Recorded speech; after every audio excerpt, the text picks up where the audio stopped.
conclude on a much brighter note by turning to some of the political concepts he discusses, as I promised. And one is the concept of the state. As we've seen, Machiavelli affirms at the beginning of The Prince that political power is an attribute not of rulers or governments, it's an attribute of states. We should instead think of rulers and governments as representatives of the state. Now, it seems to me that this view of what the state is, the state is the name of a fictional person who acts through having representatives. I think that's a much more fruitful way of defining the state than the current tendency to think of states simply as monopolists of legitimate force over some specific territory.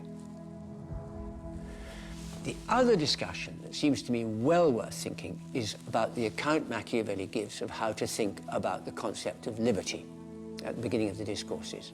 What it means to be free, as he there argues, whether as an individual or a state, is, as we've seen, to be able to act according to your autonomous will without being subject to the arbitrary will and power of anyone else, a condition that he equates with servitude.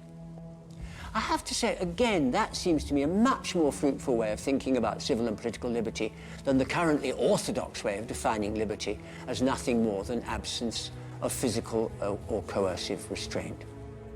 So I leave you with those two thoughts. And, of course, a way of summarizing it all would be to say that although Machiavelli was a man of his times, as we all are, there are undoubtedly some ways in which he continues to speak to our own times as well. Thank you very much.